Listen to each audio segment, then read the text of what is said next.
Atomic and ionic radius. Atomic, ये 3 number है, atomic, ionic, covalent and van der Waals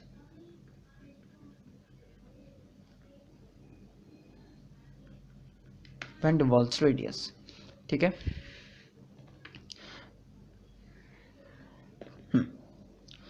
basically on a general note, atomic radius कहने का मतलब आयनिक भी होती है, कोवलेंट भी होती है, वैन डर वाल्स रेडियस भी होती है। अनटिल एंड अनलेस मेंशन्ड, अगर आपको सिर्फ एटॉमिक रेडियस कह जाए तो आप कभी भी ओवरथिंक मत कर जाना कि ये आयनिक अलग होती है, कोवलेंट अलग होती है, वैन डर वाल्स अलग होती है। जब तक क्वेश्चन में मेंशन ना करे तो एटॉमिक का मतलब आप तीनों को कंसिडर करोगे। जब कभी भी क्वेश्चन को आपको सर्टेनली एनालिटिकल क्वेश्चन अगर हम लोग डालते हैं एग्जाम में, तो वो लोग हमेशा मेंशन कर देंगे कि वो आयनिक की बात कर रहा है, कि कोवलेंट की बात कर रहे हैं, या वैन डर वाल्स की बात कर रहे हैं। ठीक है ना। तो सबसे पहले हम लोग बात करते हैं रेडियस। तो हमें पता ही चल रहा है कि रेडियस का मतलब हम साइज़ के बारे में बात कर रहे हैं। किसी भी एटम की रेडियस जितनी बड़ी होगी उसकी साइज़ उतनी ज़्यादा होगी, जाहिर सी बात है। अब एटॉमिक रेडियस कहने का मेरा मतलब क्या है, कोई भी एटॉम जब आइसोलेटेड कंडीशन में होती है तो कोई भी एटम की जो डिस्टेंस होती है between the nucleus and the outer most orbital, उसको हम लोग रेडियस बोलते हैं। तो distance between nucleus and outermost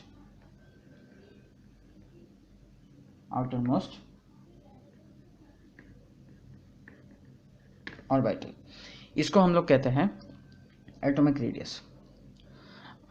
और सिमिलरली आप आयनिक रेडियस को भी कह सकते हो। ठीक है ना। आयनिक रेडियस को आप कह सकते हो, कैसे करना, इस डेफिनेशन में ज़रा सा मॉडिफाई कर देंगे। कैसे, आयनिक रेडियस हमने जैसे कहते हैं atomic radius distance between nucleus and outermost orbital of, अगर न्यूट्रल एटम आप कह रहे हो तो ये हो जाएगी एटॉमिक रेडियस। एटॉमिक रेडियस अगर आप कह रहे हो एक सर्टेन आयन की, अगर कैटायन है या फिर एनायन है, तो ये आपकी हो जाएगी आयोनिक रेडियस। उसके बाद में अगर आप बात कर रहे हो कि इन्हीं कोवलेंट के केस में हम लोग एक अलग डिस्कशन रखते हैं। कोवलेंट का केस यहाँ पे देखिए। कोवलेंट रेडियस मतलब ये होती है कि the distance between the two covalently bonded atoms divided by 2। इसका मतलब ये हुआ कि कोवलेंट रेडियस हम लोग जनरली होमोन्यूक्लियर डायटोमिक मॉलिक्यूल के लिए यूज करते हैं। होमोन्यूक्लियर मतलब डायटोमिक मॉलिक्यूल, सबसे पहले डायटोमिक मॉलिक्यूल का मतलब एक मॉलिक्यूल जिसमें 2 एटम है। होमोन्यूक्लियर का मतलब है कि वो जो 2 एटम है वो सेम है। ठीक है ना। तो होमोन्यूक्लियर डायटोमिक मॉलिक्यूल में न्यूक्लियस के, दोनों न्यूक्लियस के बीच में जो डिस्टेंस होती है वो डिस्टेंस को हम लोग हाफ से डिवाइड, सॉरी 2 से डिवाइड कर देंगे। तो जो आंसर आएगी उसको हम लोग कहते हैं कोवलेंट रेडियस। तो फॉर एग्जांपल एक हाइड्रोजन का मॉलिक्यूल लीजिए। हाइड्रोजन का मॉलिक्यूल में हम लोग जानते हैं कि एक आपके पास में प्रोटॉन है, ठीक है ना, और आपने ये एक ऐसे इलेक्ट्रॉन ऑर्बिटल ऐसा हो रखा है, ठीक है ना, ऐसे ओवरलैप हो रखा है, सिंगल बॉन्ड है, या हाइड्रोजन हाइड्रोजन सिंगल बॉन्ड है, ठीक है। अच्छा, अब क्या है कि इसको, इन दोनों न्यूक्लियस के बीच में अगर डिस्टेंस हमारा ए है, ए पिकोमीटर अगर है, तो अप्रॉक्सीमेटली ये कहा सकता है कि कोवलेंट रेडियस जो होगी, कोवलेंट रेडियस जो होगी डेट इज अप्रॉक्सीमेटली A/2। ठीक है, यूनिट का ध्यान रखिएगा, पिकोमीटर, ठीक है। तो ये हो गई, तो 10 की पावर, सॉरी A/2 हम इसको कहेंगे कोवलेंट रेडियस जो है, बात समझ में आ गई। उसके बाद में हम लोग बात करते हैं वैन डर वाल्स रेडियस की। अब वैन डर वाल्स रेडियस, इसको हमेशा याद रखें, कोवलेंट रेडियस हम लोग जो यूज़ करते हैं, ये हम लोग यूज़ करते हैं कौन से एटम के लिए, होमोन्यूक्लियर डाई एटॉमिक, उसके बाद हम लोग बात करते हैं वैन डर वाल्स रेडियस के। अब वैन डर वाल्स रेडियस का मतलब ये होती है, जनरली जो हम लोग यूज़ करते हैं, ये मेथड हम लोग जनरली यूज़ क्या करते हैं नोबल गैसेस के लिए, ठीक है ना। तो वैन डर वाल्स रेडियस की अगर हम लोग बात करें, वैन डर वाल्स रेडियस की अगर हम लोग बात करें, तो इसको हम लोग यूज़ करते हैं नोबल गैसेस के लिए, क्योंकि हम लोग जानते हैं कि नोबल गैसेस जो होती है उनकी आउटरमोस्ट ऑर्बिटल में 8 इलेक्ट्रॉन्स होते हैं। तो 8 इलेक्ट्रॉन्स होते हैं, कोई भी स्टेबिलिटी अचीव करने, देखो सबसे स्टेबल कन्फिग्रेशन होती है 8 ऑर्बिटल, 8 इलेक्ट्रॉन्स वाली जो कन्फिग्रेशन होती है वो सबसे स्टेबल कन्फिग्रेशन होती है। तो नोबल गैस में केमिकल रिएक्टिविटी बहुत ही लेस होती है। रीज़न ये होता है कि इनकी जो आउटर मोस्ट शेल होती है इसमें 8 इलेक्ट्रॉन्स होते हैं, ठीक है। तो इसके कारण से क्या होता है कि मैक्सिमम जितने कॉम्पाउंड्स होते हैं नोबल गैसेस के, वो या तो बहुत कम रिएक्टिविटी दिखाते हैं या फिर they do not react at all, ठीक है। So there are very less compounds of noble gases which are present at the moment. तो इसके लिए हम लोग क्या करते हैं, तो दो नोबल गैस जो होते हैं ना, दो नोबल गैस के एटम के बीच में जो डिस्टेंस होती है वो बहुत लार्ज होती है।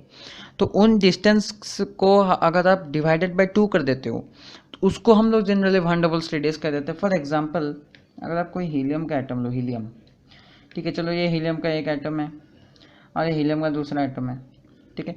इन दोनों के बीच में ये जो डिस्टेंस है इसको आप x पकड़ लो, ठीक है। तो van der Waals radius for helium, ये क्या हो जाएगी, van der Waals radius for helium हो जाएगी अप्रोक्सीमेटली x/2, ये हो जाएगी आपकी वैन डर वाल्स रेडियस, ठीक है। तो वैन डर वाल्स रेडियस हो, एटॉमिक आयनिक रेडियस हो, कोवलेंट रेडियस हो, तो ये आपकी इनऑर्गेनिक केमिस्ट्री में बहुत मेजर रोल प्ले करती है, क्योंकि इसी के ऊपर सभी आपके जितने भी प्रॉपर्टीज़ हमने एक्सप्लेन किए वही आपके ऊपर डिपेंड करते हैं, इसके ऊपर डिपेंड करते हैं। जैसे कि एटॉमिक रेडियस, आयनिक रेडियस कैसे कैसे वैरी करेगा। अगर आप ज़्यादा शेल ऐड कर जाओगे, अगर आप n को इंक्रीज़ करोगे, तो आउटरमोस्ट ऑर्बिटल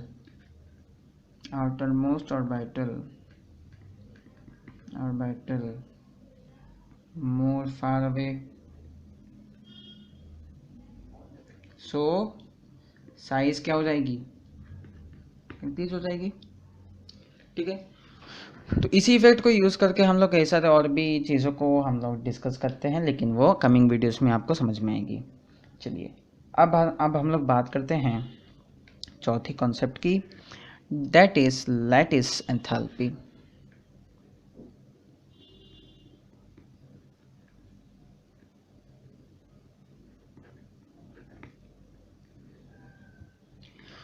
कोई भी सॉलिड स्टेट में जो कंपाउंड्स होती है उसकी स्टेबिलिटी आप तब तक एक्सप्लेनेशन उसकी स्टेबिलिटी का तब तक इनकम्प्लीट रहेगा जब तक कि आप लैटिस एंथैल्पी को इंक्लूड नहीं करोगे। तो लैटिस एंथैल्पी एक मेजर फैक्टर होती है स्टेबिलिटी ऑफ सॉलिड कंपाउंड्स को एक्सप्लेन करने में। तो ये होती है मेजर फैक्टर